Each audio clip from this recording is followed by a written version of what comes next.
Je suis particulièrement heureux d'accueillir aujourd'hui mon collègue Jean-Jacques Voulon-Bourget, qui est quelqu'un qui n'a vraiment pas besoin de présentation.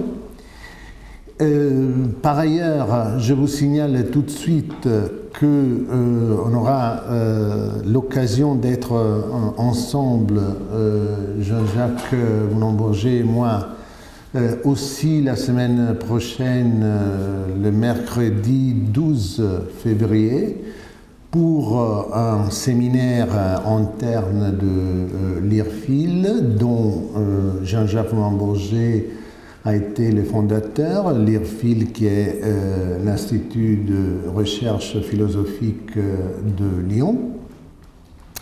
Je vous disais que le mercredi prochain, dans la salle 303, et donc au 18 rue de Chevreul, il y aura un séminaire interne de l'IRFIL consacré aux images et à l'imaginaire, avec la discussion des derniers livres publiés par Jean-Jacques d'un côté et par moi-même de l'autre. Et donc, je rappelle le livre, les plus récents livres de Jean-Jacques Voulon-Bourget, c'est-à-dire le texte intitulé Freud, science ou religion, 2013, et aussi la direction d'un texte autour de Bachelard, dont Jean-Jacques Voulon-Bourget est le plus important spécialiste, mondialement connu, ce qui est tout à fait vrai, il n'y a pas d'exagération. Et le texte, c'est la direction d'un livre collectif intitulé Bachelard, sciences et politique vers une nouvelle éthique, point d'interrogation. Ce sont donc les deux textes desquels on va discuter la semaine prochaine. Je dois rappeler aussi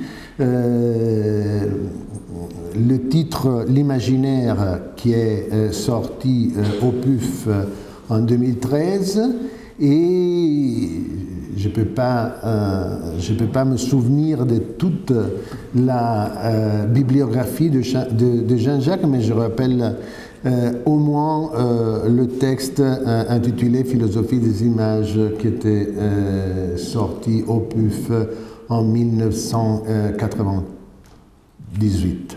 Oui. Eh bien, aujourd'hui, Jean-Jacques Voulon-Bourget nous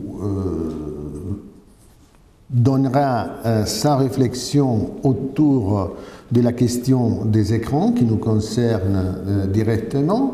Et le titre de sa conférence est, vous le voyez, enfin, avec un fond blanc et pas bleu sur notre écran. Le titre est L'hypervisibilité des écrans, Jean-Jacques Voulon-Bourget. Merci Maro de m'associer à ce très beau cycle cette année sur les écrans. Je dois dire que j'ai une grande dette aussi à ton égard, parce que lorsque je suis arrivé en 99 de l'Université de Bourgogne, effectivement porteur de pas mal de projets sur l'image, l'imagination et l'imaginaire, j'étais un peu seul, un peu seul. Et lorsque tu es arrivé il y a quelques années, nous nous connaissions déjà grâce aux images et à l'imaginaire à Milan. Tu as donné un nouveau développement, une nouvelle amplitude, une nouvelle ouverture à ces recherches. Et aujourd'hui, je crois qu'on peut dire que la faculté de philosophie est un moteur important des recherches sur le visuel, sur les images, sur le visible, sur l'invisible.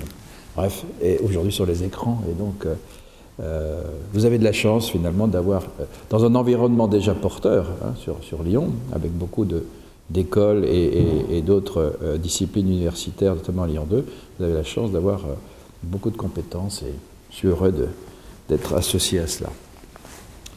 Alors, lorsque effectivement j'avais proposé ce sujet, comme souvent, je ne savais pas du tout comment le traiter, et c'est en octobre que dans un avion, j'ai eu le plaisir de lire un livre de Jean-Philippe Toussaint, un roman de Jean-Philippe Toussaint, qui s'appelle Nu, N-U-E, il s'agit d'une femme. C'est le dernier roman paru en 2013 de Jean-Philippe Toussaint dans une série qui est consacrée à Marie-Madeleine Marguerite de Montalt. Et je rappelle que Jean-Philippe Toussaint a déjà publié en 1997 un roman qui s'appelait La télévision. Voilà. Et très rapidement, je me suis aperçu en fait que un des leitmotifs thématiques de l'écriture de Toussaint, c'était les dispositifs visuels. Donc il s'agit d'une relation avec une femme en trois lieux, Paris, le Japon, qui est le centre, et puis en Italie, sur l'île d'Elbe. Et ce qui est très intéressant, c'est de voir précisément la place des écrans dans le texte. Alors le premier cadre qui apparaît, c'est celui qui généalogiquement a déjà été étudié et présenté dès le départ, je pense, par Mauro, c'est la fenêtre. Et ce thème très banal, évidemment, je me tenais debout à la fenêtre et je regardais la rue Mouilly en contrebas, c'est une grande banalité, mais je crois que c'est très important parce que c'est la fenêtre qui, une fois de plus, donne à la fois un espace de localisation, un espace de distanciation, car il oppose évidemment cette méditation dans son appartement de la rue Saint-Thomas à Paris, depuis la fenêtre à la grisaille de Paris, il l'oppose au souvenir d'Elbe. Là-bas, à chaque heure, j'avais été au contact de Marie. Nous nous voyions constamment, nous prenions nos repas en tête-à-tête sur la terrasse. Je frôlais ses bras nus dans les couloirs de la maison. D'emblée, à la fois la présence et la distance, à la fois maintenant et dans le passé. Donc c'est un grand opérateur, effectivement, de localisation et de temporalisation. Alors, ça c'est le fond, c'est la petite musique banale. Alors ce qui est très intéressant, c'est les passages où il se trouve au Japon, où il doit assister à un grand défilé de mannequins, qui est assez d'ailleurs une trouvaille assez extraordinaire quant à la manière d'être mannequin, mais je laisse cela de côté. Et il se trouve là dans un grand hôtel au Japon, l'hôtel Shinagawa. Et dans cet hôtel, il va y avoir donc ce grand défilé et arrive énormément d'invités. Et lui, l'auteur, se sent tout perdu dans cette immense foule où il cherche en vain à retrouver son ami. J'étais toujours dehors aux portes du musée, je continuais d'observer distraitement l'intérieur quand j'aperçus la cabine vitrée de la salle de contrôle dans un renfoncement du hall d'entrée. La porte était restée ouverte et on devinait la silhouette d'un gardien dans la pénombre, assis dans la pièce devant une rangée d'écrans de contrôle. Les différents moniteurs diffusaient une mosaïque d'images silencieuses, pour la plupart statiques et fortement pixelisées, parfois instables, légèrement saccadées. La rangée supérieure des moniteurs se concentrait sur les environs du musée, aussi bien sur l'allée qui menait vers le lac, etc., etc. Sur l'autre rangée, tous les écrans diffusaient des images de l'intérieur du musée, mais on ne percevait aucun détail précis, seulement un grouillement continu de foules indifférenciées qui se pressaient dans la salle d'exposition. Je m'approchais et me mis à passer les écrans en revue. Je les scrutais les uns après les autres, détaillant leur surface avec soin, fouillant la trame électronique des moniteurs pour essayer de faire surgir la silhouette de Marie dans la foule. Mais il n'y avait pas de trace de Marie sur les écrans. Où était-elle, Marie? À quoi ressemblait-elle, Marie, ce soir? Quelle était son expression? Comment était-elle habillée, Marie, sans visage, Marie sans apparence, Marie tellement absente ce soir? Elle est là pourtant, hein, elle est dans la salle, mais il ne la voit pas sur l'écran de contrôle. Je sentais pourtant la présence invisible de Marie à quelques mètres de moi. Il est derrière l'écran, hein. Très forte, puissante, attractive. Je la sentais présente dans le musée. Elle devait être là, physiquement, dans les salles d'exposition de l'autre côté du hall auquel je n'avais pas accès, etc. Alors, deuxième moment, il découvre qu'il est entouré d'écrans de contrôle, et lui-même se trouve pris finalement dans les écrans de contrôle. Et donc, seule solution, c'est de quitter ce lieu. Je quittais l'allée. Il sort du bâtiment. Je bifurquais alors. Je quittais l'allée. L'arrière du musée était plongé dans le noir. Il n'y avait plus de caméras de surveillance. Il ne pouvait plus y en avoir. Je n'apercevais plus aucun de ces points rouges laser témoins de leur présence. Les camions de traiteurs étaient là, etc.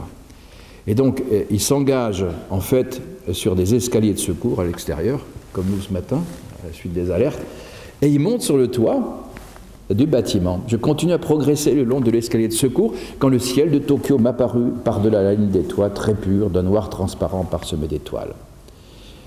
La toiture du Contemporary Art Space de Shinagawa s'étendait en silence devant moi dans l'obscurité, ornée d'une ligne piquetée de diodes électroluminescentes qui soulignaient l'architecture en forme d'aile aéronautique du bâtiment. Je marquais un temps d'arrêt, etc. Je saute parce qu'il ne s'agissait pas d'une lecture de roman. Je remarquais tout à coup une ouverture sur le toit, un petit hublot qui laissait échapper une lueur blanche dans la nuit. Je progressais avec prudence vers la source de lumière et me penchant au-dessus du hublot, je découvris en contrebas une des salles d'exposition où avait lieu le vernissage de l'exposition de Marie. Accroupi sur le toit, je me mis alors à chercher Marie des yeux dans la foule à travers le hublot. Mais je ne la trouvais pas. Je ne percevais qu'une masse indistincte de silhouettes incompréhensibles en dessous de moi. Je n'avais pas bougé, je dressais l'oreille au moindre bruit qui se faisait entendre dans le parc.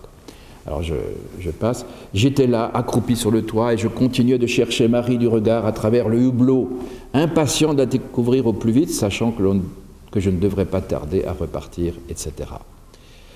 Très intéressant de voir comment on passe des écrans au hublot.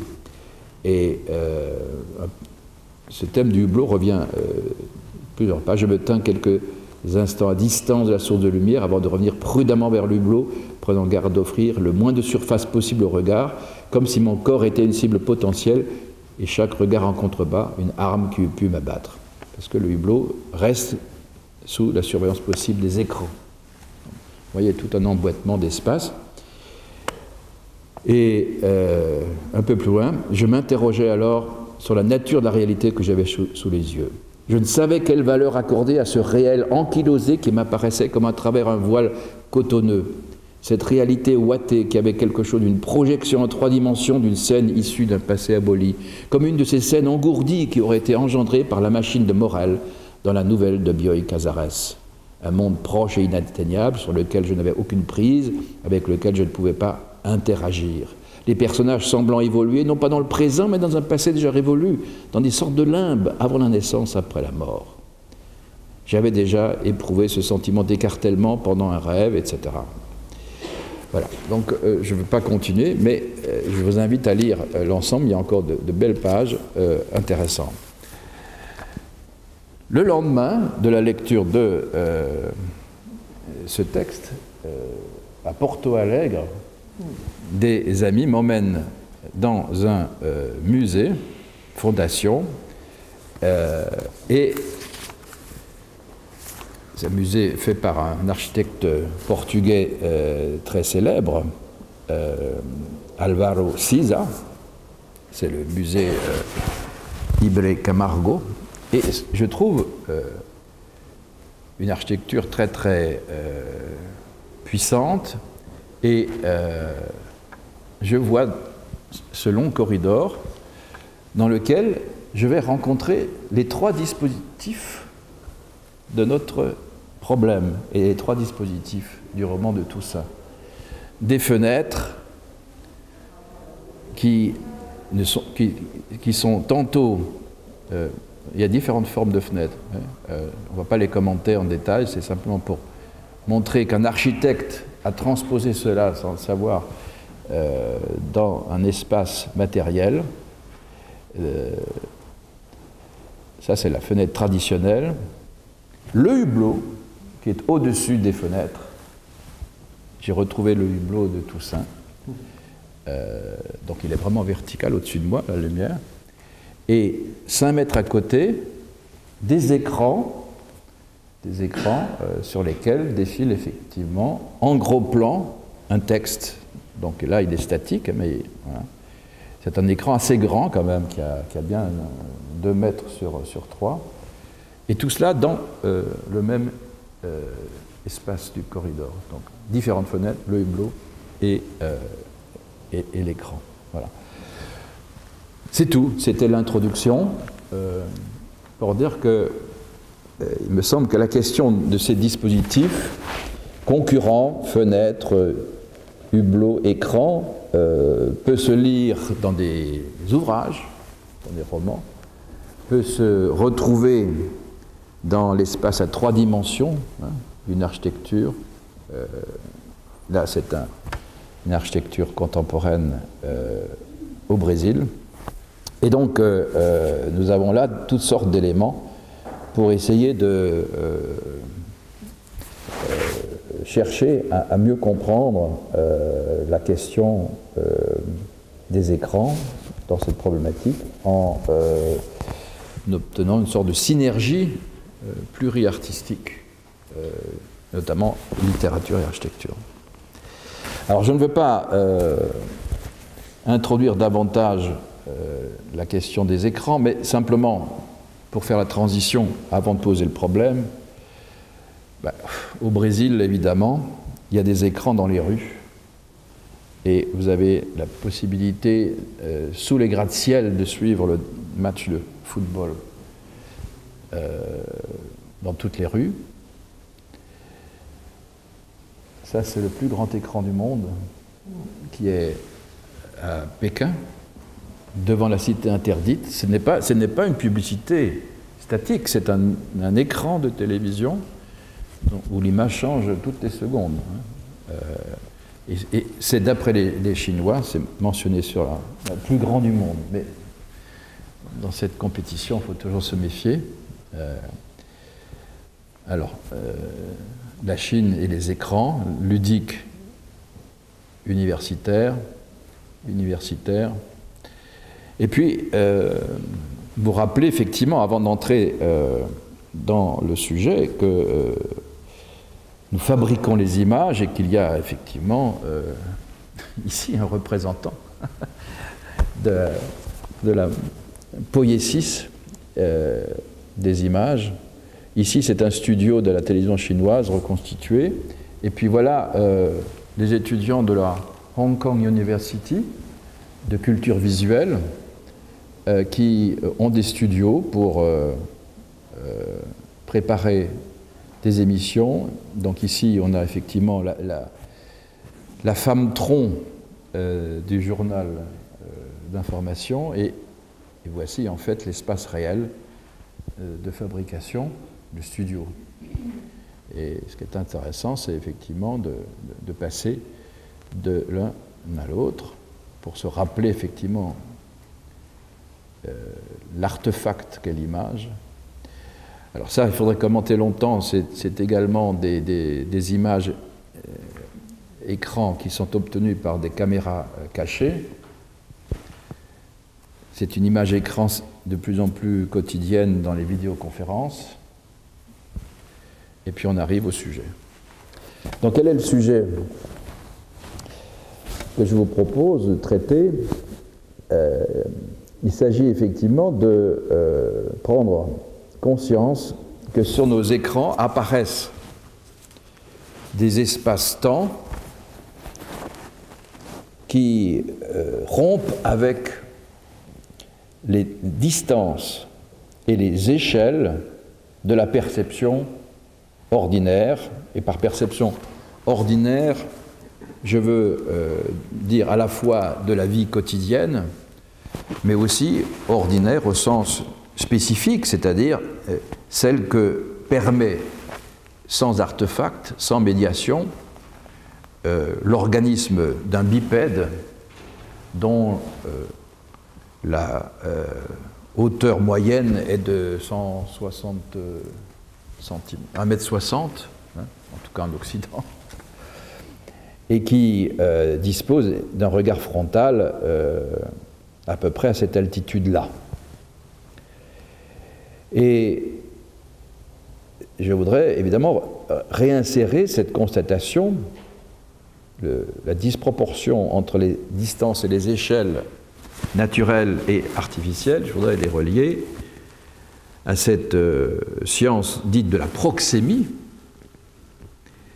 qu'a dégagé le psychologue, psychosociologue américain Edward Hall, pour qui, d'une part, l'humanité et d'autre part, les cultures produisent une série de distances normalisées qui permet de définir la bonne et la mauvaise distance.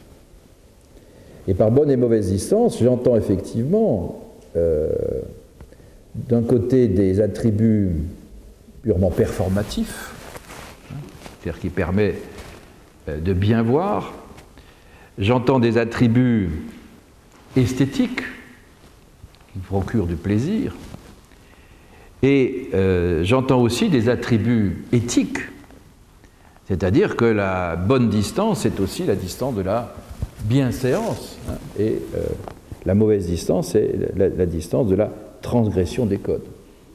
C'est bien ces trois niveaux-là, je dirais éthologique, esthétique et éthique, que décrit la bonne et la mauvaise distance. Pour en avoir une expérience immédiate, il suffit de vous souvenir du dernier ascenseur que vous avez pris avec beaucoup d'autres humains et la gêne que l'on peut éprouver parfois, ou le plaisir qu'on peut éprouver parfois, à transgresser précisément les écarts, hein, les distances interorganiques, inter-individuelles, dans cet espace réduit en déplacement. Qu'est-ce que je veux dire par là ? Je veux dire que les écrans, dans leur fonction télévisuelle et vidéo, nous habituent à une pluralité de dispositifs scopiques, de vision frontale du monde,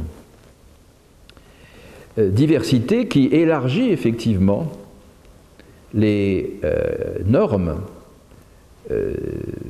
éthologiques premières.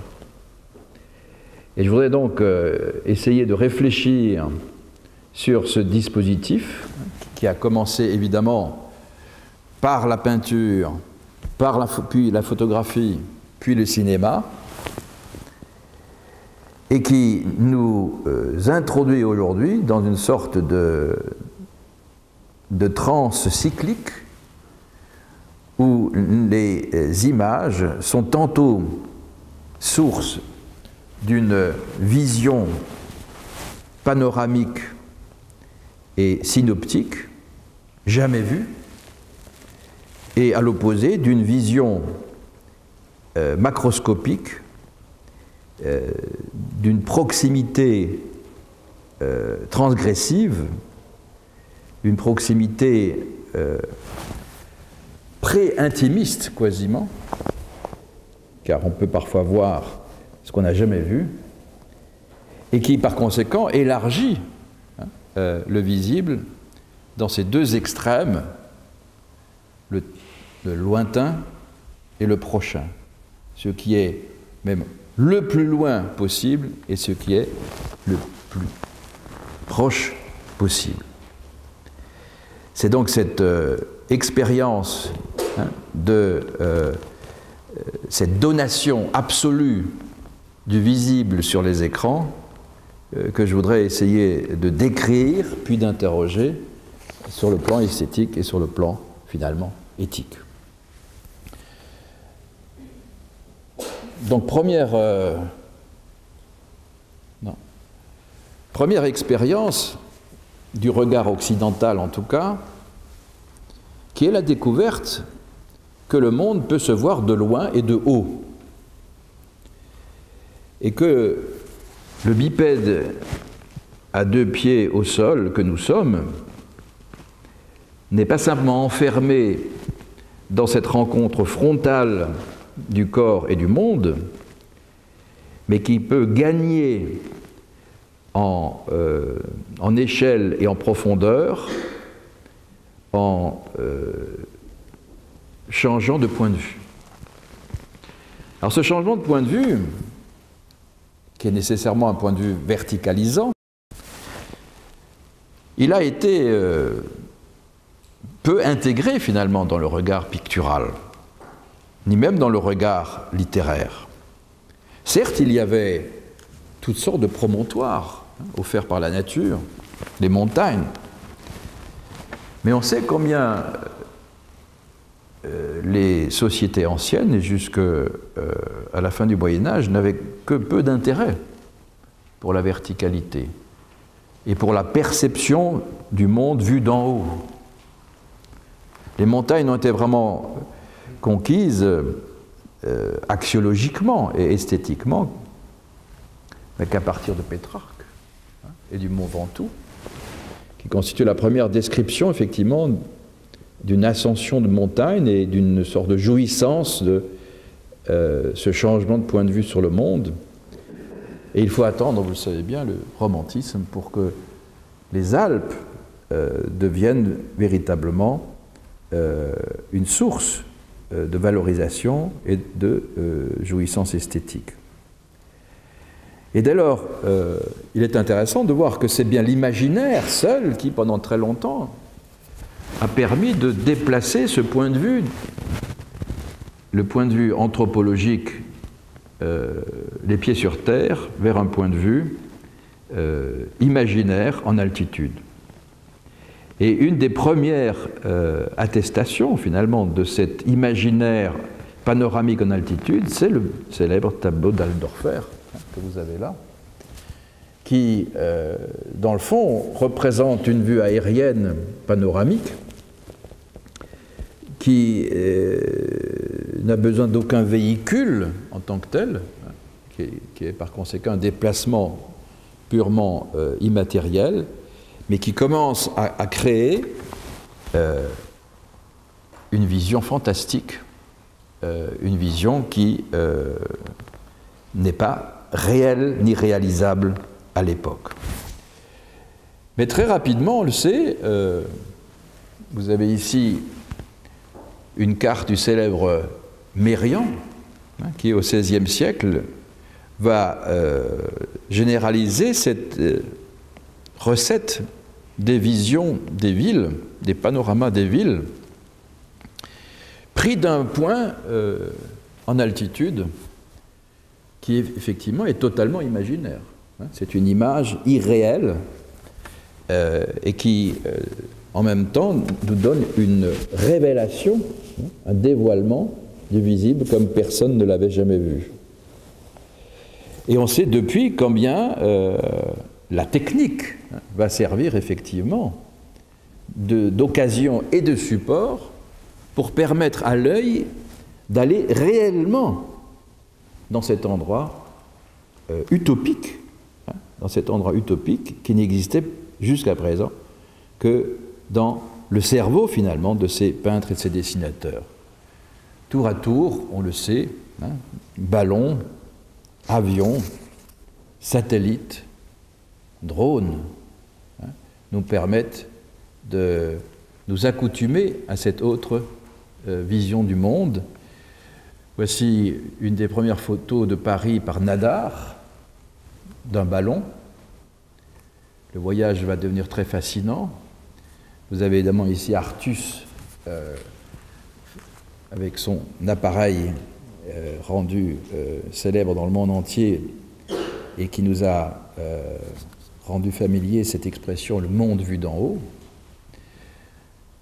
Voici un village du Soudan, d'Artus. Voici une photographie de la NASA, de l'Europe la nuit, et évidemment la photo que tout le monde attendait, la Terre vue de la Lune. C'est un œil artificiel, ici, qui prend, pour la première fois dans l'histoire de l'humanité, la Terre de si loin. Alors il me semble, alors je rappelle qu'il y a eu une exposition à Metz l'année dernière, Beaubourg-Metz, qui explorait précisément cette problématique vue d'en haut et qui, je crois, permet effectivement de montrer cette sensibilisation contemporaine à ce changement de point de vue et à cette ascension verticale du regard sur le monde. En effet, toute l'histoire des techniques et des dispositifs visuels a permis de démultiplier ce pouvoir d'agrandir, d'élargir l'image et d'explorer les distances à une profondeur inaccessible à l'homme, grâce évidemment à cette maîtrise de l'altitude des supports. Et je crois que nous sommes aujourd'hui, grâce à la photographie au cinéma et donc grâce à leur diffusion sur un espace surface limité, devant lequel nous sommes nous-mêmes les pieds sur terre, parce que jusqu'à présent, on regarde quand même les écrans debout ou assis, les pieds sur terre, nous sommes devenus familiers de cette expérience de disproportion entre notre échelle d'observateur et l'échelle du monde observé. Notre œil, à travers l'écran, devient de plus en plus panoramique, explorant les lointains, dépassant les horizons. Sur l'écran défilent des images qui nous donnent de plus en plus l'impression que notre œil naturel a été remplacé par un œil artificiel, que notre regard était une prothèse dont les performances ont été amplifiées, démultipliées. Nous avons sans doute peu conscience de cette expérience de maximisation de la puissance de l'image qui passe à travers le cadre fini, délimité de l'écran. Nous avons sans doute du mal à nous arrêter sur cette situation où, à l'intérieur d'un format très délimité, devant lequel nous sommes nous-mêmes assis ou debout, à 1 mètre ou 1,60 m de haut, nous sommes immédiatement confrontés à un monde dont la vue jusqu'à présent nous était inaccessible, voire interdite. Nous avons en quelque sorte oublié cette fantastique ascension, excroissance, amplitude du regard par rapport à la position anthropocentrique. Et nous avons du mal à mesurer la teneur et l'intensité de cette jouissance d'une puissance cachée, jouissance d'une transcendance absolue maîtrisée. Peut-être l'œil fixé sur un écran de ce type devient un œil qui occupe la position fantasmatique du Dieu Pantocrator, du Dieu tout-puissant. À l'opposé, les images nous ont de plus en plus rapprochés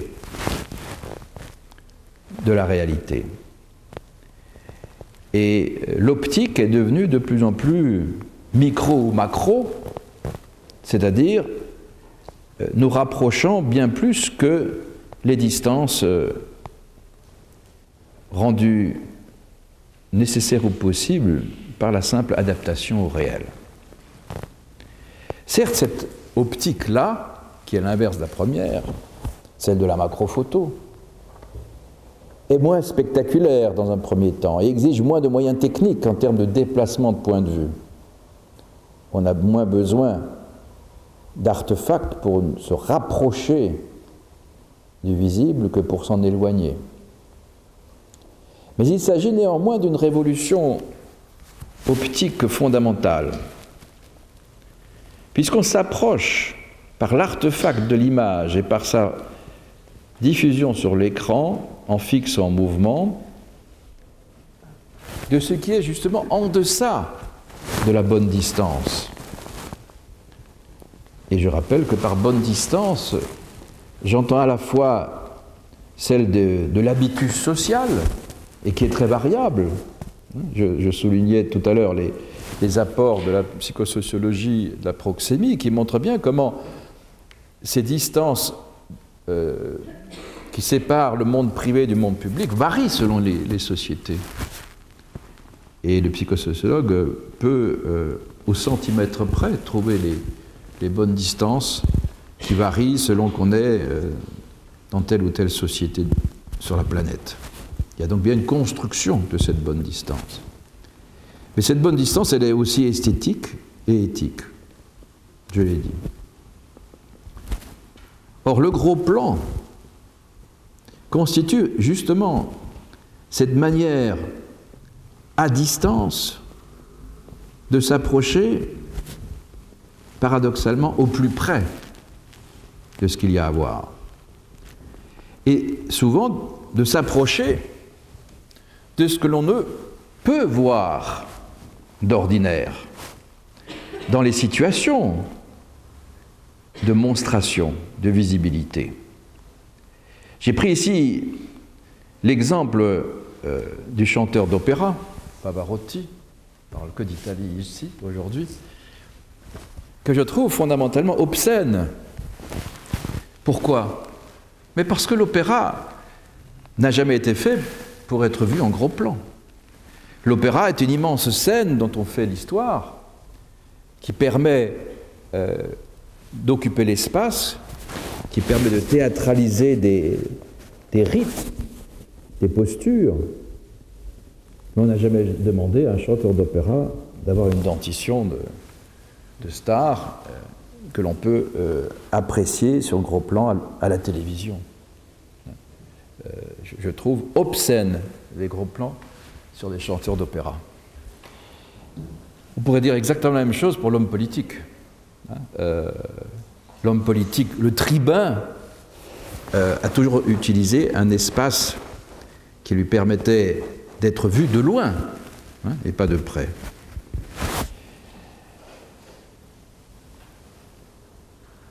Chacun verra effectivement que cette photo n'est pas, en gros plan, destinée à souligner que la beauté de la peau, mais plutôt ses imperfections.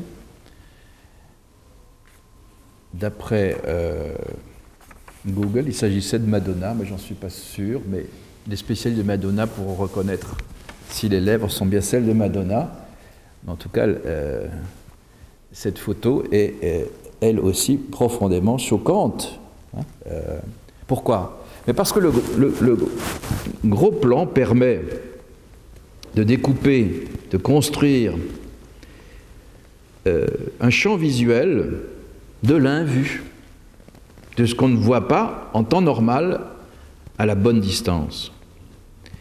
Le gros plan vient dissoudre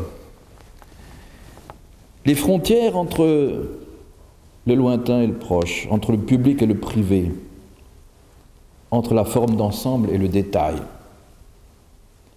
Le gros plan vient déconstruire finalement toute la logique de la perception, ses règles, ses contraintes, les rapports entre la partie et le tout, les relations entre la forme et le fond, dissolvant ainsi tout l'apparaître des êtres dans leur unitotalité. Je n'ai évidemment pas introduit dans le PowerPoint d'images pornographiques, mais c'est la seule qui aurait suffi à rendre compte de ce que j'essaie de dire. La pornographie, de nombreux travaux permettent aujourd'hui de faire converger ces réflexions vers notre sujet, est non seulement une manière sur écran d'objectiver et de morceler le corps, de rapprocher le regard du corps en deçà des distances bonnes, et je laisse toujours cet équivoque et cette plurivocité du terme bon et mauvais, mais surtout de donner accès visuellement à ce qui est invisible pour les corps en question. Ainsi donc, la sexualité devient véritablement fantastique, parce qu'elle déplace effectivement le réel vu vers un réel déréalisé et qui monte à la surface du visible et de l'écran, mais sur un mode totalement déréalisé ou irréel. Je crois que ces deux extrêmes, la photo panoramique et la photo en gros plan pornographique, constituent, me semble-t-il, les deux limites qui se trouvent aujourd'hui introduits dans le champ de l'image et donc de l'écran. Et que le dispositif de l'écran nous permet, d'une part, de banaliser et de totaliser l'ensemble du visible jusqu'à l'invisible, en tout cas d'en avoir évidemment l'illusion, et en même temps de rendre interchangeable la relation avec le monde perçu, la relation au monde perçu et la relation à ce monde médié par les prothèses de l'optique. Dès lors, troisième moment, avant d'amorcer le débat tout à l'heure,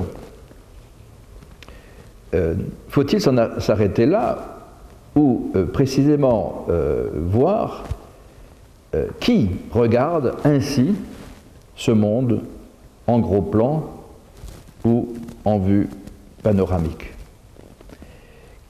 Quel est le dispositif pour qui précisément ces images sont destinées? À qui ces images sont destinées?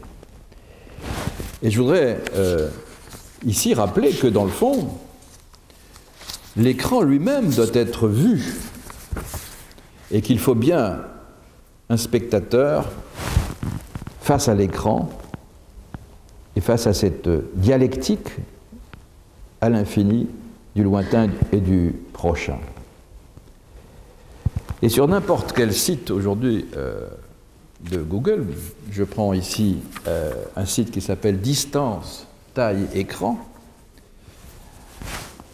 vous voyez clairement les recommandations qui sont énoncées pour coupler précisément le spectateur avec l'écran.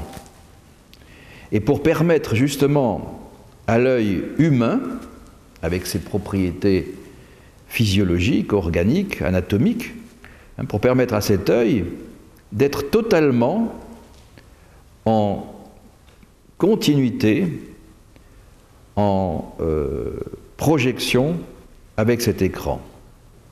Je prends l'exemple de la Société des images mobiles et des techniciens de télévision qui propose des recommandations fondées sur l'expérience du home cinéma.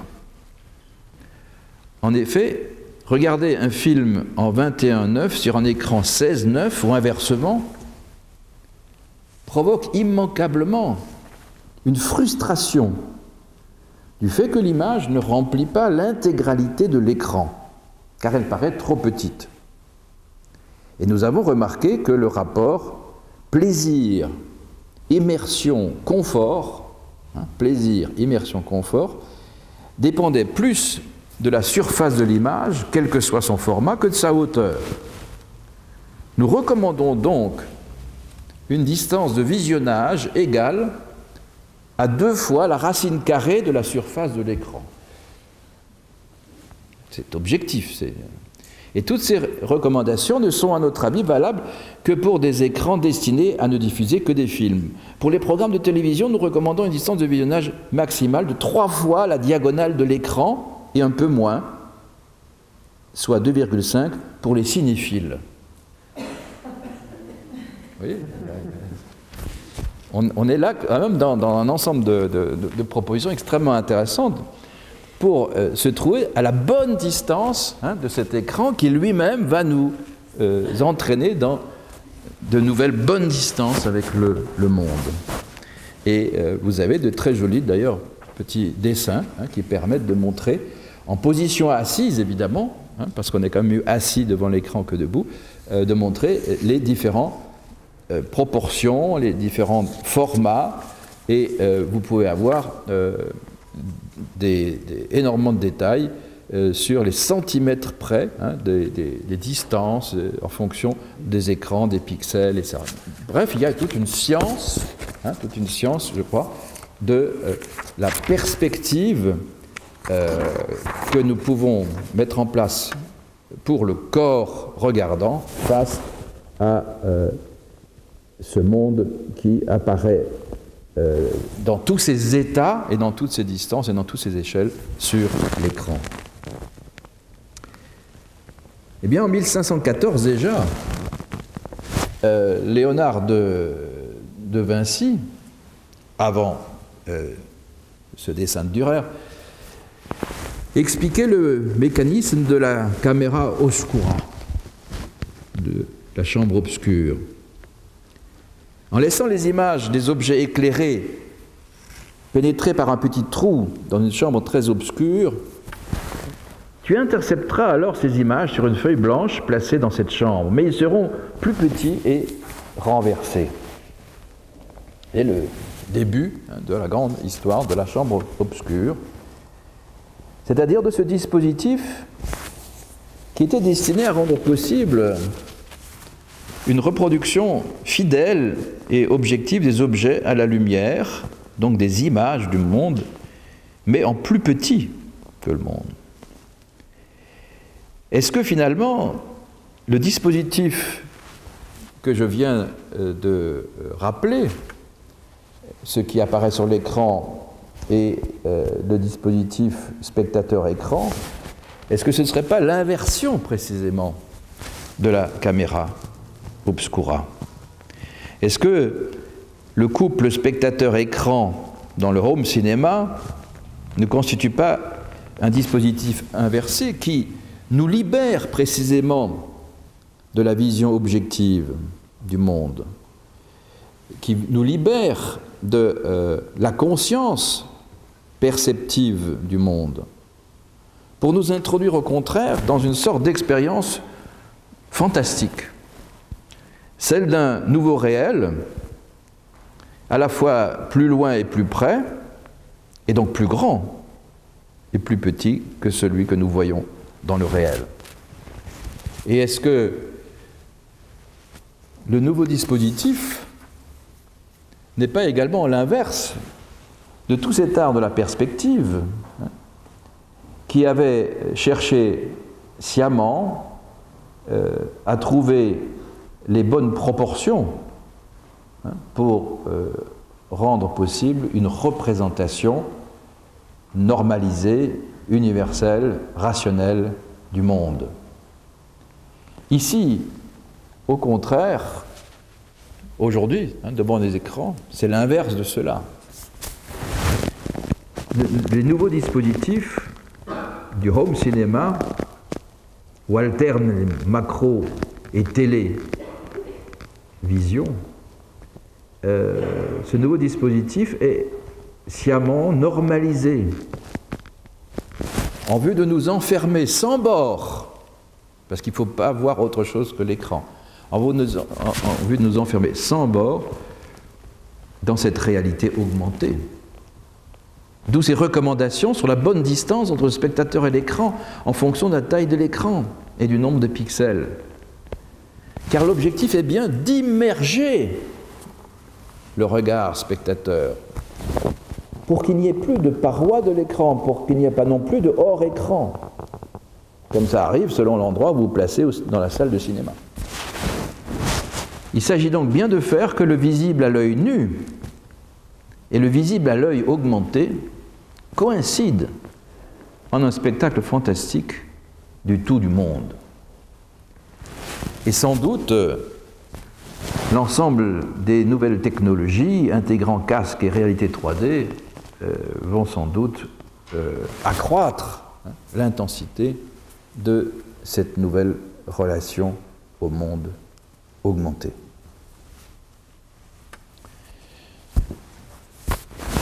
Conclusion.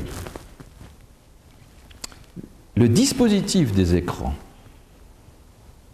couplé par conséquent avec toujours l'œil qui regarde, normalisé, avec des racines carrées, ce dispositif est devenu le support d'une perception artificielle, augmentée, illimitée du monde, qui transgresse les limites naturelles du proche et du lointain, de l'horizontal et du vertical.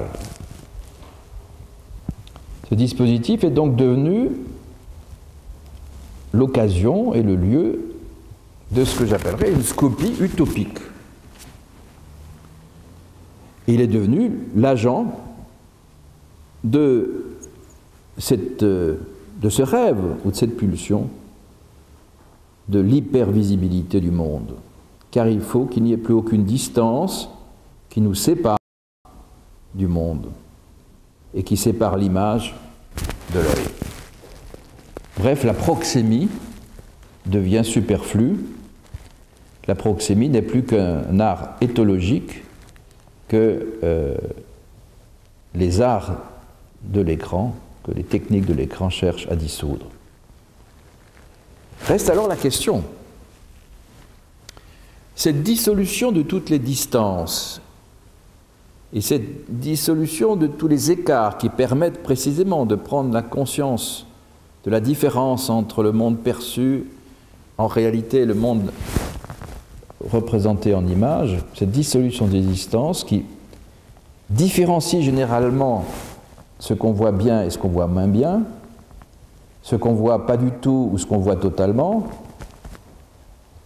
permet-elle encore de parler de bonne et de mauvaise distance? Il y a sans doute ici, comme le reconnaît cet auteur anonyme de la bonne distance à l'écran, il y a sans doute ici une expérience inédite de jouissance du monde. Car qui a joui comme on peut jouir effectivement de la macrophoto ou de la photo de la Terre vue de la Lune? Mais la question c'est à quel coût esthétique et à quel coût éthique? Ne faut-il pas quand même que nous expérimentions le monde perçu à des distances variables selon le plus et le moins? Le plus et le moins, c'est une science que Platon appelait la métrétique, c'est-à-dire la science des gradations, des bonnes et des mauvaises gradations entre les extrêmes, entre le chaud et le froid, entre le beau et le laid. Autrement dit, ne faut-il pas maintenir la question d'une métrétique visuelle? Ne faut-il pas maintenir l'idée que l'expérience de la vision reste une expérience qui est conditionnée par du péras, par la limite par exemple du bord de l'écran, et qui permet de différencier ce qui entre dans un champ visuel et ce qui est en dehors du champ visuel, qui qui permet aussi de maintenir, j'allais dire, visible l'invisible, qui permet de maintenir visible ce qui est au-delà de l'horizon. Car là est finalement la seule source de production d'autres images, des images immatérielles, des images mentales, celles de la rêverie et du rêve. Mais bien plus, en rendant indifférenciées les distances, en les rendant réversibles, en les cyclant, recyclant, dans cette magie fantastique d'un écran sans bord, l'expérience du home cinema ne fait-il pas se dissoudre même la question: quelle est la bonne distance pour regarder le monde? Quel est le meilleur regard sûr? Quel est le meilleur point de vue sûr? L'écran ainsi rend aujourd'hui tous les regards possibles, interchangeables, équivalents, réversibles, jusqu'à l'absorption du réel dans ces possibles qui créent une indifférenciation générale. D'où ma question: ne faut-il pas sauver la différenciation des distances et l'impossibilité de transgresser certaines limites? Ne faut-il pas sauver la singularité du bon point de vue et sauver par conséquent toujours le caché par rapport à l'exhibé, l'invisible par rapport au visible? Et pour cela, maintenir précisément la finitude du point de vue qui conditionnait un plaisir qui n'est sans doute pas le même que celui de cette absorption fantastique dans l'illimité des lointains et de l'extrême proche, mais qui peut-être peut conserver, malgré toutes les technologies, une dimension aussi du partage, une dimension du rêve, donc une dimension de l'imaginaire, qui finalement risque parfois de disparaître dans ce trop-plein d'hypervisibilité.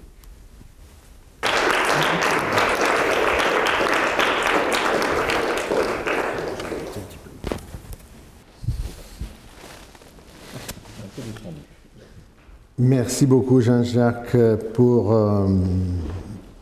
ta réflexion vraiment riche et pour les questions que tu as posées à la fin, les questions esthétiques et éthiques à la fois, comme tu l'as souligné, que tu as posées à la fin. Avant de passer la parole au public, je profite de ma position pour te poser la première question, qui est une question qui me vient très très spontanée.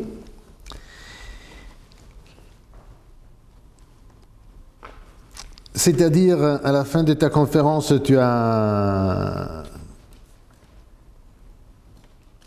poser les questions éthiques et esthétiques concernant le fait que peut-être il faudrait garder une distance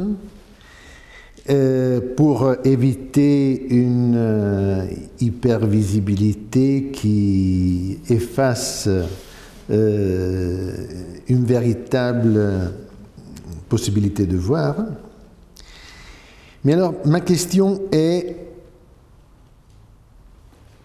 qu'est-ce que c'est ce « il faut » ? C'est un impératif éthique, c'est une proposition volontariste, parce que je te pose cette question parce que c'est évident que la direction spontanée dans laquelle on est en train d'aller est tout à fait l'opposé. Et alors, au moment où tu dis il faudrait ou il faut plutôt faire différemment, je me pose la question de la portée de ce « il faut » dont tu parles? Oui, ça, ce sont des questions radicales qui obligent à sortir les armes cachées, hein. C'est évident. Il me semble que il y a de toute façon, par rapport à l'image, toujours une double attitude qui est celle d'une phénoménologie, de tout ce qu'elle met en place dans l'expérience sensible, dans tout ce qu'elle ouvre comme possible anthropologique. Et je dirais, là, il y a effectivement, grâce aux technologies, d'immenses ressources nouvelles en termes d'exploration des possibles, du sensible et de l'intelligible qui passe par le sensible. Donc il est évident qu'il n'y a aucune attitude, dans le fond, comment on pourrait dire, réactionnaire, consiste à dire les techniques sont mauvaises, l'histoire des images nous conduit à... Non, enfin, il ne s'agit pas du tout de ça. Au contraire, je crois que une des plus belles exemplifications, dans le fond, de l'apport créatif des techniques, c'est sans doute les technologies de la communication, les technologies de la création. Et de ce point de vue-là, je crois que l'humanité a fait un pas en avant dans l'extériorisation, finalement, de possibilités qui étaient restées purement mentales jusqu'à présent. Voilà. Donc la culture matérielle des images est évidemment un enrichissement des attributs de l'espèce humaine. Alors maintenant, deuxième possibilité, je crois que tout choix culturel est toujours un choix qui comporte un prix, hein, ce que j'ai appelé un prix, c'est-à-dire un gain et une perte.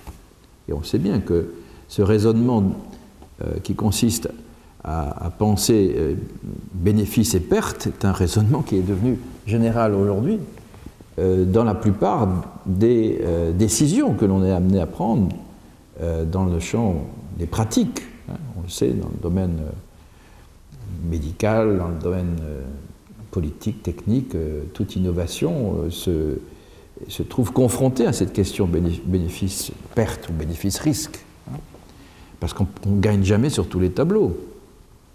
Et donc c'est par rapport à cela que je disais simplement, c'est pas le « il faut », évidemment. Et il faut se souvenir ce qu'on perd. Hein. Et alors, l'idée, dans le fond, est la suivante. Trop d'images tue l'image. Hein. Ça c'est quantitatif. Trop d'images, au sens où l'image absorberait totalement le réel, tue l'image.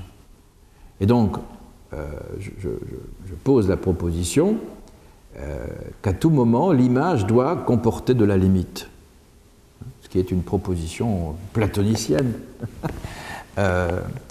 Pour éviter que l'image ne devienne apeiron, infinie, sans bord.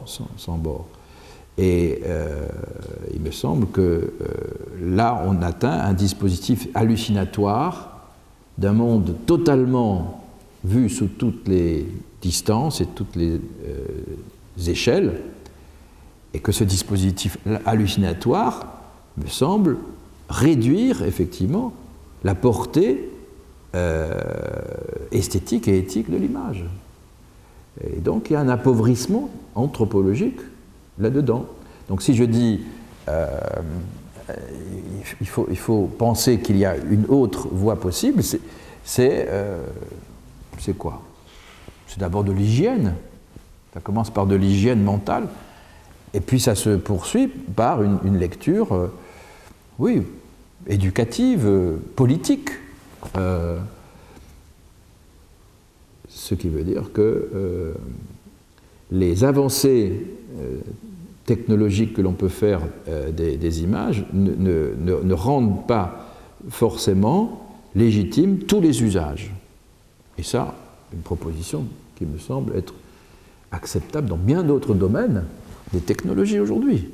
Pourquoi les technologies de l'image ne pourraient-elles pas faire l'objet de cette même inquiétude, de cette même réserve que d'autres technologies, hein? Un usage illimité et abusif finit par se renverser contre et son auteur et ses utilisateurs. C'est un peu ces préoccupations-là, hein, qui sont normatives, mais aussi très, très banalement liées à des conditions de développement de l'esprit humain que je me situe. Merci beaucoup.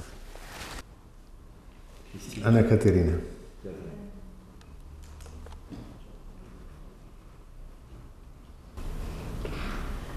Merci pour votre intervention.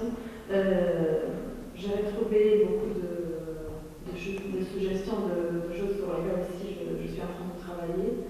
Et notamment, par rapport à ce que vous disiez à partir de l'aventure et de la construction d'un point de vue aérien, panoramique à partir de l'aventure, qu'on peut retrouver après dans le cinéma. Il y a un très beau film d'un réalisateur polonais qui est arrivé il y a quelques années, qui s'appelle Le Moulin et la Croix, qui n'est rien d'autre qu'une mise en scène du tableau de Bruegel, Le chemin au calvaire. Et donc, c'est intéressant parce qu'il met en scène la construction du tableau de la part du peintre, et il le fait de façon à nous faire percevoir les différents points de vue qu'il crée dans le tableau, à la fois un point de vue, disons, situé dans le tableau, et le point de vue du peintre et de Dieu qui se trouve donc sur le moulin tout à nous. Et donc c'est très intéressant, ça montre bien ce que vous venez d'esquisser par rapport à cette ascension qui nous est possible aussi de façon imaginaire à relever la construction. Et puis j'avais une question, parce que en pensant ce sujet spectateur, ce sujet de vision qui devient de plus en plus entouré par les écrans, donc, qui se retrouve dans cette absorption que vous avez décrite, je me dis, mais est-ce que ce fait de se retrouver entouré par les écrans, entouré par donc, des images, une multiplicité d'images, donc une hypervisibilité, n'est pas aussi ne comporte pas en même temps le fait d'être entouré par des regards. Et donc, dans ce changement, dans cette transformation que vous soulignez, n'y a-t-il aussi une sorte de, disons, un changement de perspective qui fait que le spectateur devient plutôt regardé plutôt que regardant, et qui perd un peu cette place de sujet de la vision qui lui avait été assignée par la perspective au début, qui lui assignait justement la bonne distance par rapport à la toile. Et donc je me dis,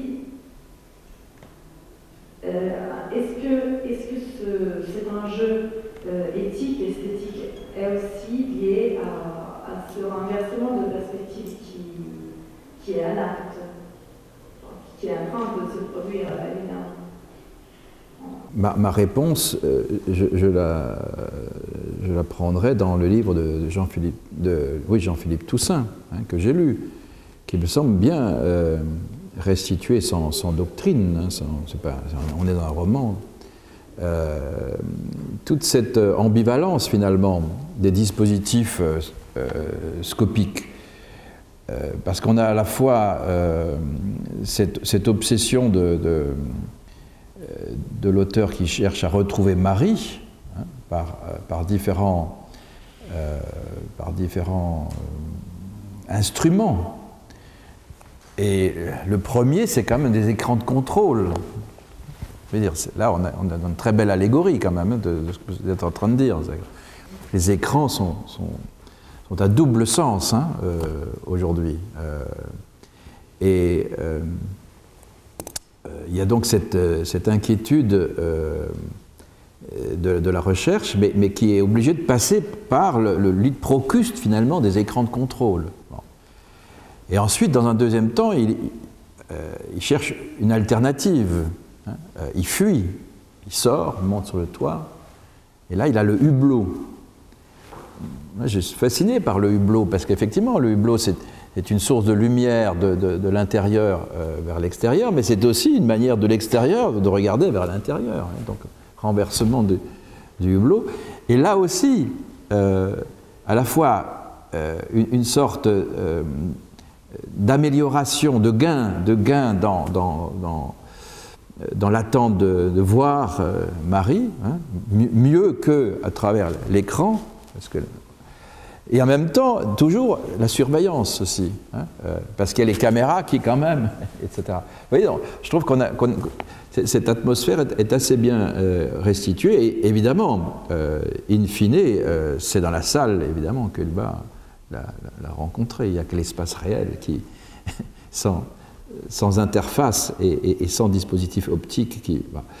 je pense qu'il y aurait beaucoup de choses à dire justement sur cela, c'est-à-dire que le hublot ne nous surveille pas, hein, puisque c'est juste un trou qui permet de voir, alors que l'écran, lui, est tout à fait autre chose, parce que c'est un instrument qui traite de l'information, hein, et il peut la traiter dans tous les sens. Et ça, je trouve que écran contre hublot, voilà. Et il y a l'ancien dispositif de la fenêtre, hein, et j'ai beaucoup aimé dans l'architecture de Cisa au Brésil, cette recherche hein, de la diversité des formes de fenêtres qui perdent justement leur fonction première, qui était soit de laisser passer la lumière, soit de permettre de voir, hein, et qui deviennent en quelque sorte un véritable spectacle, un tableau presque. Autrement dit, il y a l'effet de transparence, mais la transparence est presque oubliée parce qu'à la limite, c'est presque un tableau. On ne sait plus si la ville qui est Porto Alegre, elle est derrière la vitre ou elle est sur la vitre.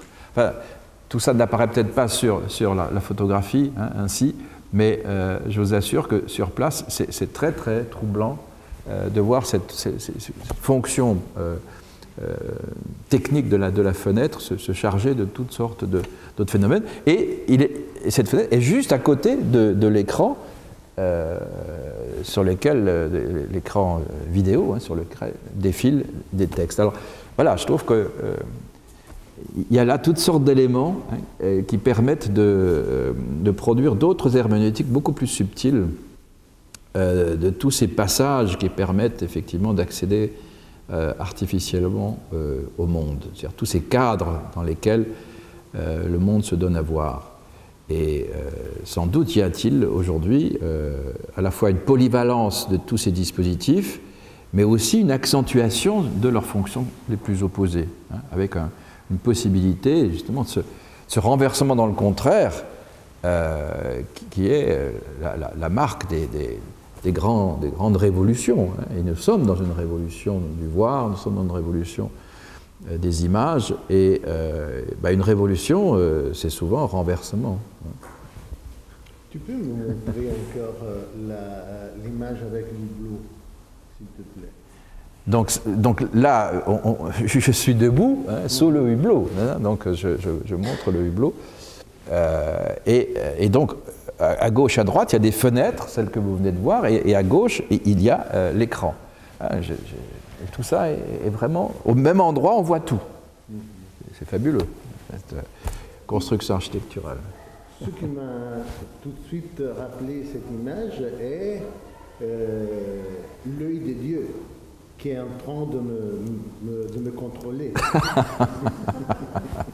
Et oui, d'autres verraient un passage vers Dieu, l'échelle de Jacob. Mais toi, tu vois tout de suite l'œil sévère du Dieu Pantocrator. Mais voilà, c'est ça les herméneutiques différentes. Non, mais je me permets de rappeler le contexte parce que c'est anecdotique, mais en même temps c'est intéressant. J'ai vu ça le lendemain du texte de Toussaint. Et je me dis, mais c'est ça le hublot où se trouve Toussaint. Et c'est là au-dessus qu'il regarde Marie en bas. Ouais. Et non pas sur l'écran de contrôle. Il ne la voit quand même pas, parce qu'il faut être effectivement dans l'axe du hublot pour être vu. Or, elle n'est justement pas là, parce qu'elle est une immense salle de cocktail, elle n'est pas juste dans l'axe du hublot. Mais voilà, on sent bien que le hublot représente à un moment donné une alternative par rapport à l'écran. Et c'est ça qui me paraît intéressant. C'est une question qui n'est pas encore aboutie dans ma tête, donc je m'excuse si je ne suis pas très claire. Mais effectivement, Maria n'est pas vue. Je me demande, pour venir à la conclusion et à la question qui va terminer votre intervention, s'il faut sauver la singularité, les cachets par rapport au vu et l'invisible par rapport au visible. Et s'il faut maintenir un certain finitude du regard. Et c'est ça que je voulais vous demander. Mais dans cette hypervisibilité des écrans, ne reste pas vraiment quelque chose encore qui est caché, c'est-à-dire justement l'effet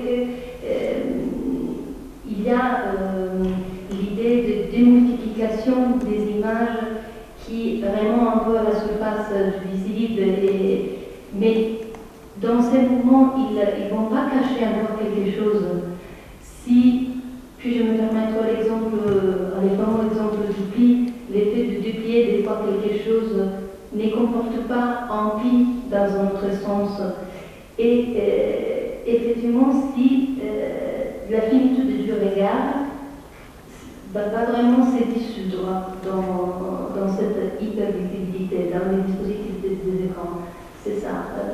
Je ne sais pas si je me suis expliquée, mais je me demande vraiment, par rapport à ce que vous avez dit aussi en réponse à Mauro Carmona,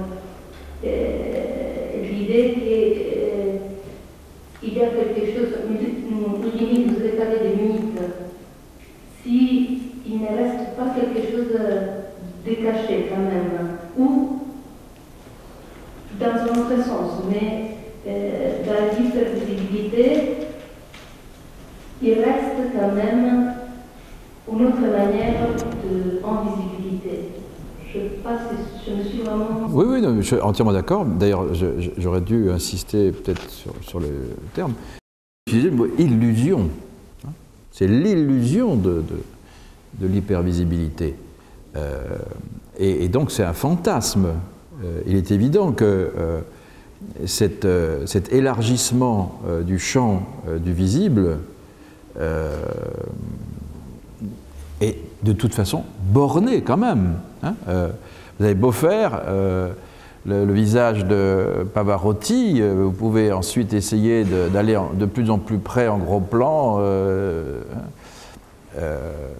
C'est évident, qu'est-ce que vous atteignez en allant plus loin, hein. Je veux dire, à la fin, bon, le plombage de la molaire, mais évidemment, vous approchez de qui, hein. Il y a un moment où, précisément, donc de toute façon, il y aura toujours la question de la bonne distance, parce qu'il y a un moment où je ne reconnaîtrai plus le visage, etc. Donc, mais il y a quand même, me semble-t-il, dans cet enchaînement optique, hein, de toutes les distances et de toutes les échelles, il y a un fantasme. Il y a ce fantasme de pouvoir atteindre à la totalité.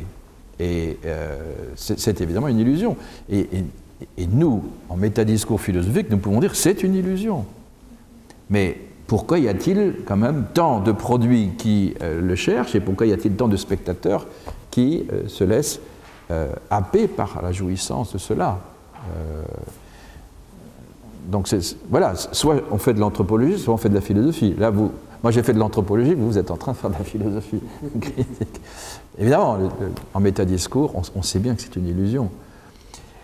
Mais voilà, sur l'exemple que j'aime bien parce que ça m'est insupportable, moi ça m'est insupportable, cette image. Je sais pas, hein, mais, parce que je ne vois pas là le chant. C'est pas compatible avec le... Alors évidemment, vous me direz, c'est une image muette, si on avait la bande sonore et le film. Mais malgré tout, je crois que c'est pas à la bonne distance. C'est pas la bonne distance. Et le corps chantant n'est pas fait pour être vu d'aussi près. Voilà. Et donc c'est une anomalie esthétique, c'est une transgression éthique aussi, parce qu'on n'a pas à avoir de belles dents forcément pour chanter. Enfin, vous voyez, on peut produire toutes sortes de discours très triviaux pour dire que, évidemment, je peux aller plus loin en macro. D'ailleurs, tous nos appareils permettent d'agrandir, et à la fin, il n'y a plus que des pixels colorés, on n'identifie plus rien. C'est la dissolution même du réel. Donc, il faut une certaine échelle pour qu'on puisse continuer à identifier, mais malgré tout, la question de la bonne distance se pose. Mais il y a l'idée que, voilà, on peut approcher de plus en plus, Sauf que, évidemment, c'est asymptotique. C'est C'était vraiment très intéressant. Moi, je me demandais, à propos de ce qu'on est en train de dire maintenant, mais est-ce que c'est vraiment un désir de voir une totalité ou c'est plutôt un désir de voir une multiplicité? Parce que, par exemple, là, sur cette image, il me semble que avec les écrans, avec les photons, on peut dépasser l'idée de la totalité du chanteur, de l'acteur qui est sur la scène, et aller voir quelque chose de plus moléculaire, on peut dire. Par contre, la totalité, c'est quelque chose qui est, à mon avis, plus lié au domaine de la représentation, de la perspective. Il y a un sujet, il y a un objet qui est posé dans sa totalité pour le sujet, qui est à disposition du sujet.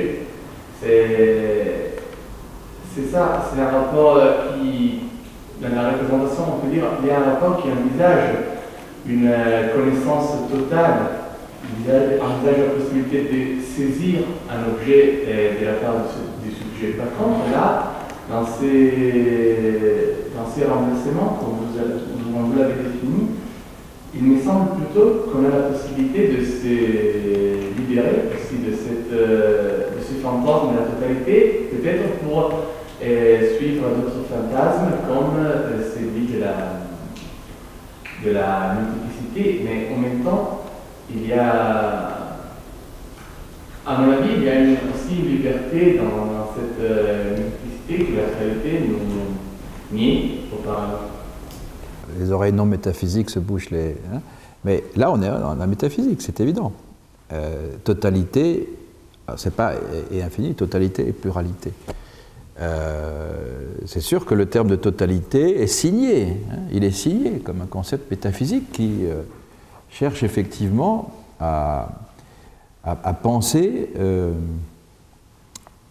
une position de complétude qui implique une unité et une transcendance. Hein. Alors que vous, donc effectivement, j'assume le concept de totalité, hein, avec ce qu'il implique effectivement comme surcharge métaphysique. Et donc, vous me répondez en contemporain, hein, en disant le concept de totalité est vide, son seul substitut, c'est le pluralisme horizontal. Hein, et effectivement, pourquoi pas? Pourquoi pas dire qu'on est là devant une accumulation de points de vue, de variations à l'infini, de points de vue du plus lointain au plus proche, hein, et qu'il y a là une richesse et une jouissance du pluralisme. Parce que vous n'avez pas d'idée au sens kantien, hein, de l'unité-totalité. C'est une idée que vous avez barrée, vous n'en avez plus besoin. Bon, je pense que depuis Platon, il y a les amis du ciel et les amis de la terre, hein, c'est un vieux combat, on l'aura toujours, et c'est bien, c'est bien. Donc, pour vous, ce cycle perpétuel du macro et de télé, effectivement, ça s'appréhende phénoménologiquement comme une pluralité à l'infini. Mais en même temps, il n'y a plus de positions, effectivement, qui permettent d'avoir une référence à une unitotalité, qui reste effectivement une position de type métaphysique. Il me semble qu'il y a une sorte de changement, de déplacement vers une position où on est en possibilité à voir une totalité. On n'a plus la bonne distance. La bonne distance, c'est justement pour voir la totalité, c'est pour voir l'objet, pour les comprendre, pour les saisir. C'est pour ça qu'on a besoin d'une bonne distance.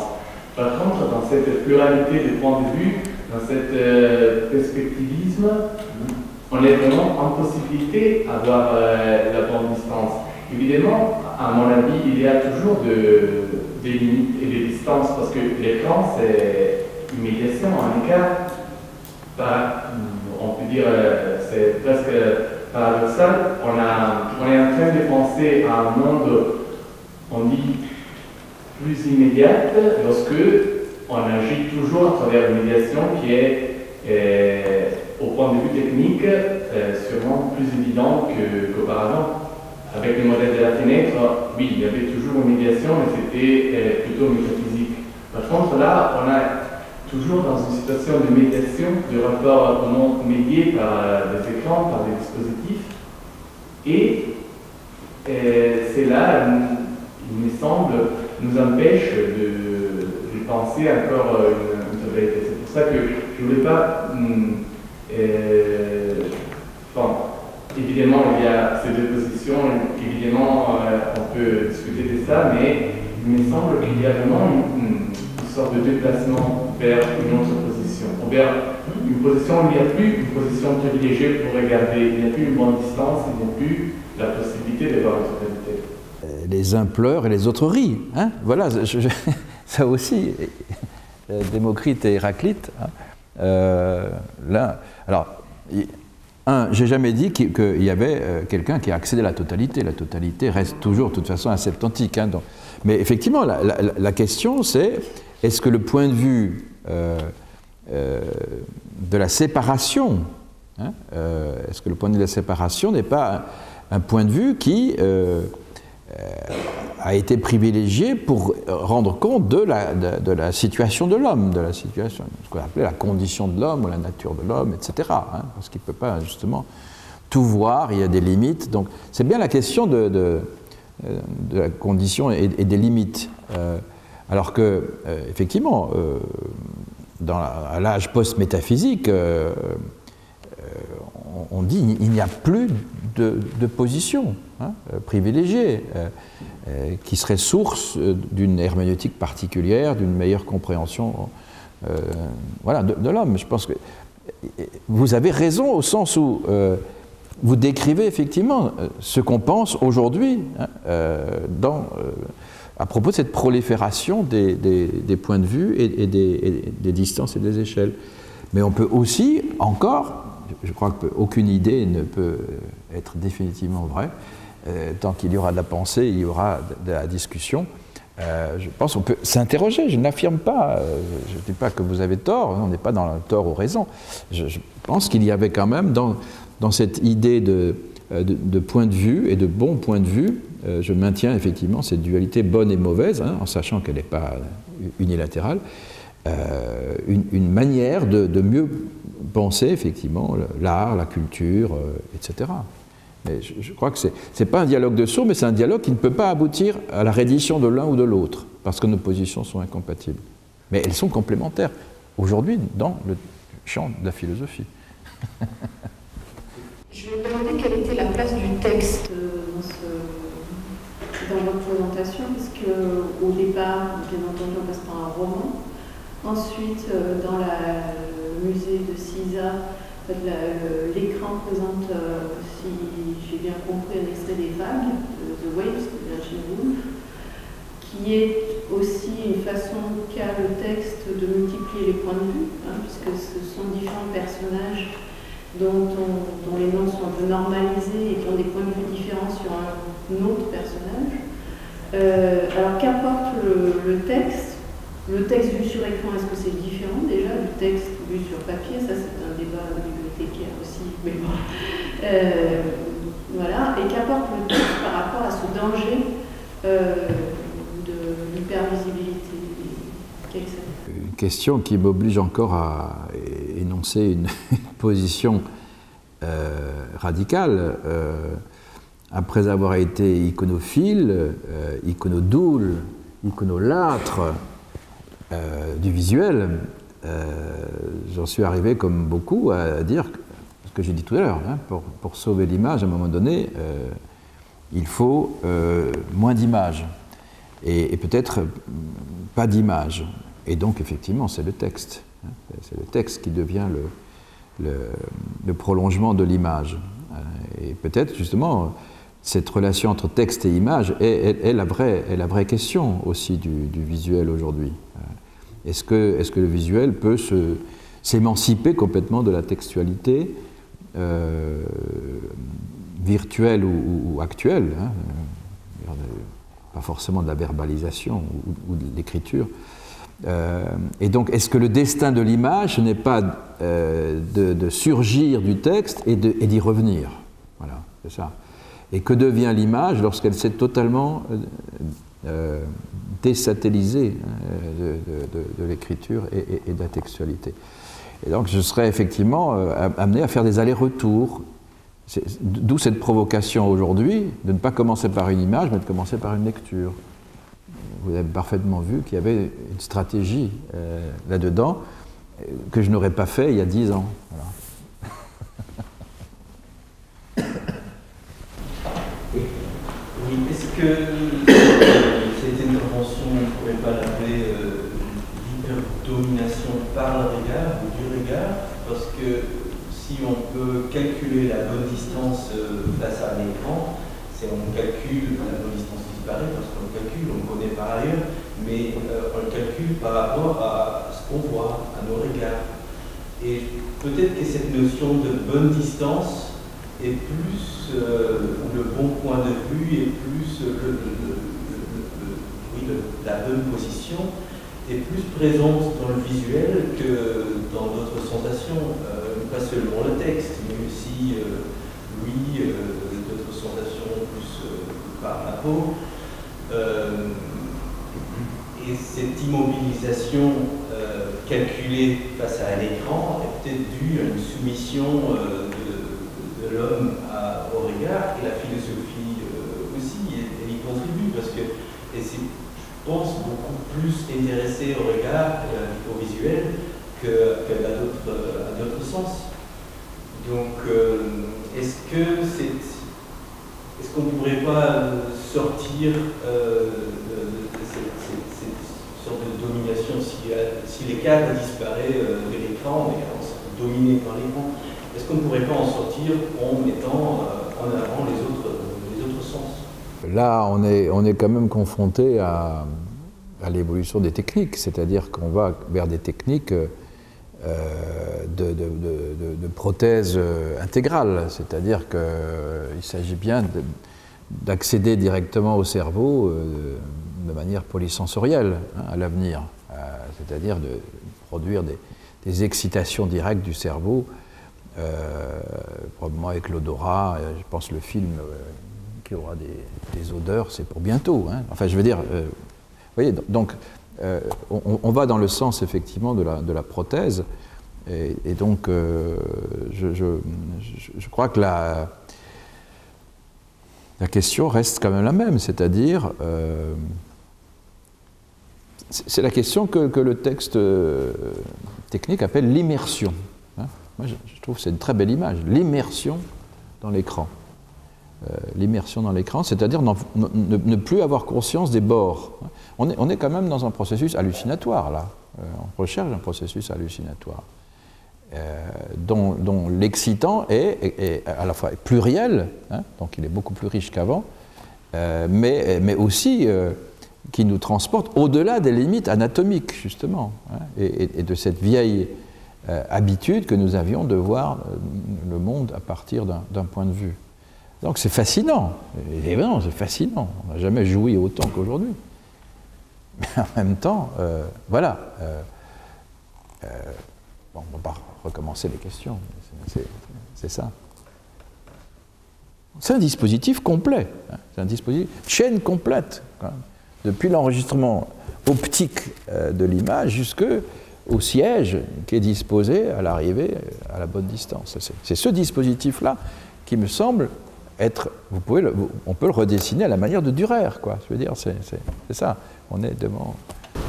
Entre la vision directe et l'image, il y a quand même la différence que la vision directe, c'est moi qui vois, je vois.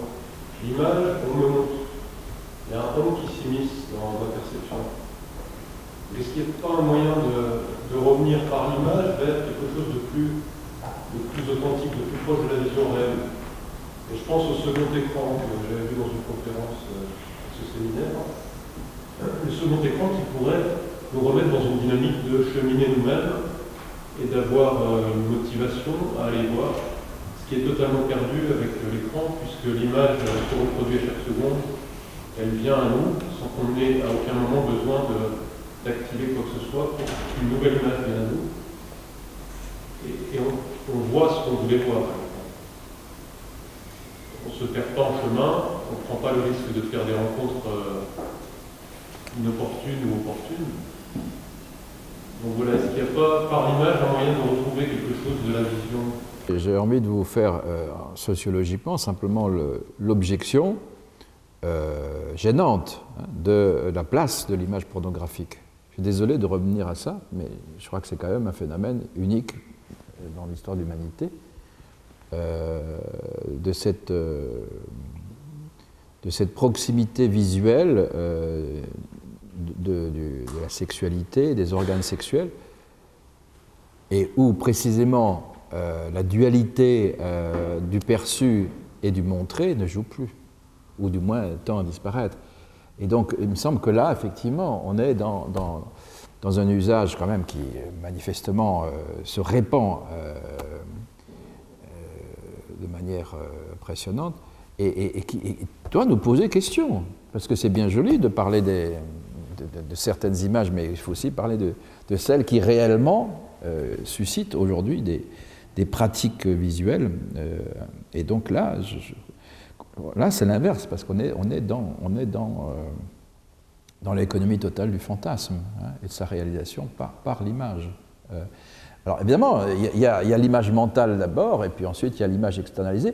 Mais justement, cette image externalisée, elle fait mieux que toutes les images mentales, parce que précisément, elle montre l'invu.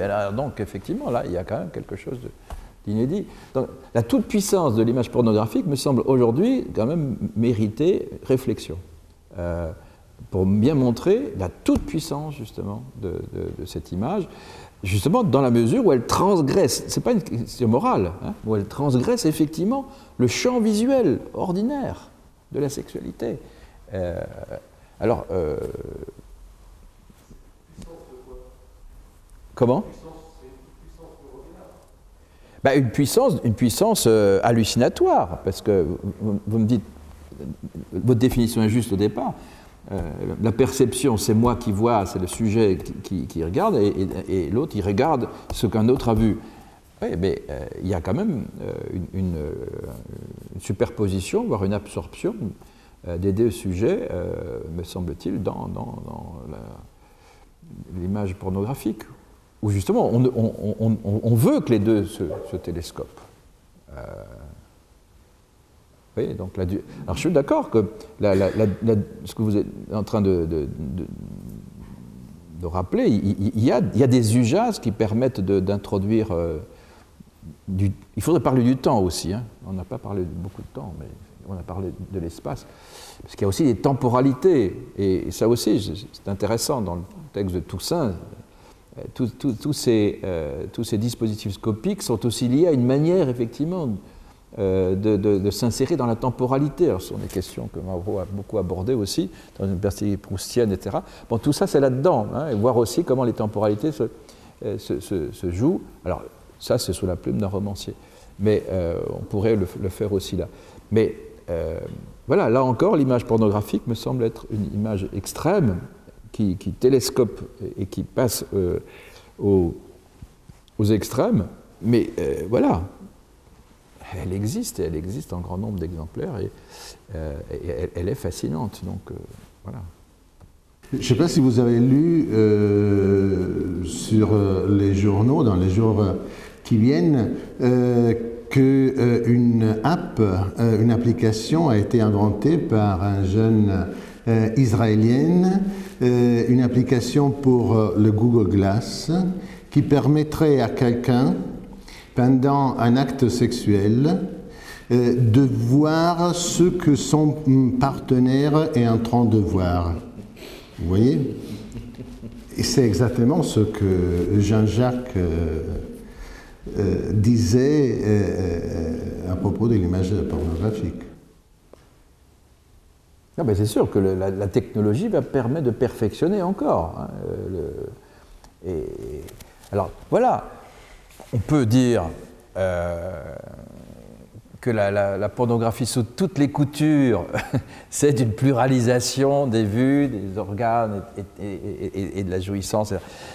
On peut aussi dire qu'à un moment donné, voilà, on a perdu la bonne distance qui permet de donner sens à la sexualité. Enfin voilà, tous les discours, vous les connaissez, voilà. Vous voyez, c'est... Non mais appliquons-le là, votre théorie de la pluralisation moléculaire. Les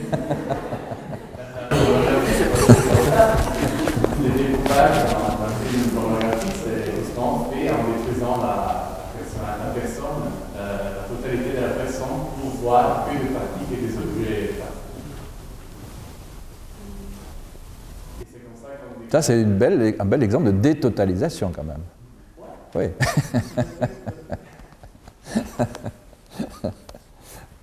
Bon, un grand merci parce que c'était une conférence qui nous a ouvert énormément de champs de réflexion, et donc grand merci à Jean-Jacques Moulin-Bourget, merci à vous tous.